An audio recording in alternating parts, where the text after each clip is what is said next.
So guys, I will be sharing the website and the apps that I'm using for fishing. Okay, so first I will be showing you the website. It will send me to tideforecast.com for Cebu. So since I'm from Cebu, I want to know the weather and the tides in my spot. So if I'll click that, I have the tideforecast.com, and then for Cebu, it shows the latitude and the longitude coordinates.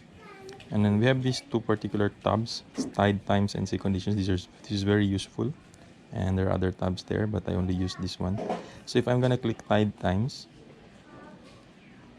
it will direct me to a visual presentation of the tides in Cebu. So example for today, it's very clear, November 26, this column here. So the high tide is 8:41 a.m. and another high tide will be 9:23 p.m. The measurement is also there. And then the low tide will happen 3:02 a.m. and another low tide will happen 2:53 p.m.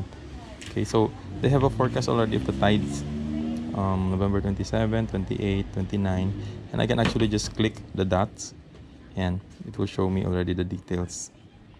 And you can actually look at the tides for like weeks ahead, so you will know and you can plan ahead for fishing. And if I'm gonna click the sea conditions, this is the weather. And so like today, 15 kilometers per hour yung wind speed at 11 a.m. and then you have 2 p.m., 5 p.m., 8 p.m. and 11 p.m.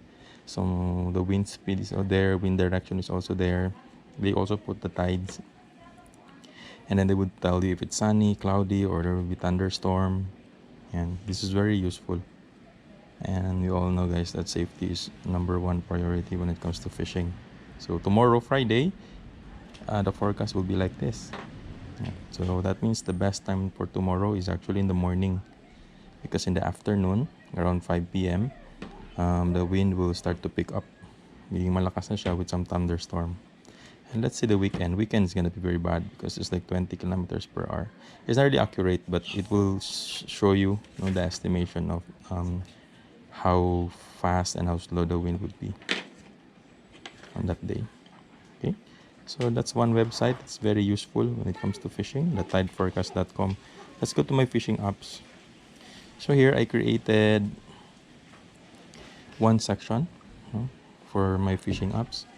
So I have all this and mga fishing apps ko. So let's start with Windy. So Windy, it's a very useful app. How to use it? So example, Cebu ako. All I have to do is just long press ko lang yung spot. So example, I'll go to Olango Island. Long press ko yung spot. So there, that the coordinates will come out. So to the place where the spot that I have chosen. And then I'll click here. I have wind speed. I have wind gust. And I have wind archive, rain accumulation. It's there. So I also usually use wind gust only for this app. And so 12 kilometers. And then the time. So it's today, November 28, 5. That's 5 a.m. So this is 8 a.m. Oh, this is Saturday. But for today, it's here. Yeah, and it's for today. So 11 a.m., 2 p.m., 5 p.m. So if you'll notice, the wind speed changes, no? So mamayang 8 p.m. and then 11 p.m. So mamayang gabi, later tonight would be the best time to go fishing because the wind is not really that strong. And for tomorrow, let's check 5 a.m. So 8.9 knots wind speed. 11 a.m. 9.9. So gradually the wind comes stronger. In hapon 8 p.m. For tomorrow 13. Okay, and how about weekend? We'll see weekend 8 a.m. There it's 13 knots. So it's kind of windy this coming weekend. Okay, very nice app, Windy. It is for free. Another app that I use is this one, My Radar. So My Radar, the difference is that it has a lot of options. I can look at the wind, the wind gust, the rain or snow, and then temperature, the clouds, the visibility. I also have here the SO2 mass, dust mass, the carbon dioxide concentration. I remember when Taal volcano was about to erupt. So this is very useful. You can really see the difference of how clean the air in Luzon is. The swell, the waves, the pressure, it's all there. So if you're gonna check wind gust, there. And I'll zoom it in Cebu because I'm from Cebu. There, you will see here down there the label of how strong the wind is. So it's like green, so it's like 8 to 9 knots, the speed of the wind or the wind gust. And then that's how about swell, the wave. Yeah. And then there's also wind waves here. You know, waves caused by wind, it's there. And there's the label. So it's like 0.4 or 0.3. Okay. So let's check swell. And how about waves? So if I will zoom out, so it's really, actually the wave is crazy outside of the Philippines. It's like amihan. So here it's like 8 to 10 meters. Okay, and then I can actually scroll the time. Friday. Okay, and if I'll check wind gust, there.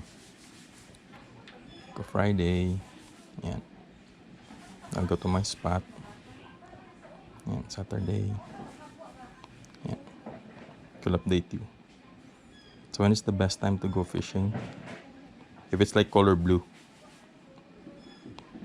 Even weekend, wind will really be strong. Okay. They're not accurate, but they can give you a good guide to go fishing. And then another app that I use is this one, the moon calendar. Okay, so it will show me the phases of the moon. So today is November 26, so that's the moon. New moon was November 22 there. And then some of the anglers would say that the best time to go fishing is 6 days or 7 days before new moon and 6 days and 7 days after new moon. Yeah. This is very effective. Another app that I use. Okay, so this is a free version. If you use the free version, you cannot proceed to December example in this calendar. Okay, another app that I use is actually fishing points. Yeah. So for today, on November 26, I check the fish activity. Average fish activity for today. I cannot click the following day because this is a free version. Okay, but the day before and days before, weeks before, I can. Now let's see if remember the new moon. So look, new moon, very high fish activity. So the week before and the week after, very high fish activity. So they coincide. Now this up and the moon up. Okay. And the next app is actually for jigging. I use this app. The only problem with this app, it's not free. You have to pay. So this is a sonar chart of the Philippines. So you see the white portion of the map. So that means I downloaded this part of the Philippines. So I have the sonar chart of this portion of the Philippines or of this map. So if I'll zoom in there, this is very effective for jigging. Why? Because example, if I'll go to Olango, there it will show me how deep the sea or the ocean is. So example, I go and fish in Olango, so I can find a spot there. So see if you notice 39 meters deep to 100 meters. You can also change this to feet, setting you can change. But usually I use meters because my jigging line is in meters. Yeah. So the good thing also with this one, the sonar chart, so there you change to 116 meters. So like here in this island, 42 meters. It goes deep to 100 meters. It has spots already. Okay. So some anglers, they mark their spot There, start here for tide. There, panganan. So there is spot 8. Start here for low tide. Yun, AJ spot. So you can actually, if you use the paid version, once you spot or you mark your spot, automatic it will mark on the Navionics app. Okay, so there. This is the Olango channel. Look how deep it is. Yan, 100 meters, and then 98 meters. Very nice app for jigging. But if you're gonna acquire this one, you will have to pay around 1,400 annually, and then it became 1,900, and then I think now it's 2,400 or 2,500. But that's good for 1 year already. Yeah, this is a very useful app for jigging. Okay. Very nice app. And you can also use this one if you are traveling already. No? You can even detect. For example, I'm here, and then I want to go here. I'll just long press. Example, I'll go to Cordoba. Long press lang. Yeah. So, example, if I'm using a speedboat here, so I have the direction already in the current position and the coordinates. No? Yeah. Very nice apps for jigging. Okay. So those are the apps that I use for fishing. I hope you will be able to use it too, utilize it, and have a successful fishing trip. I should say most of the apps that I use is very effective and very reliable. Hope you learned something. Thank you so much. Tight lines, guys.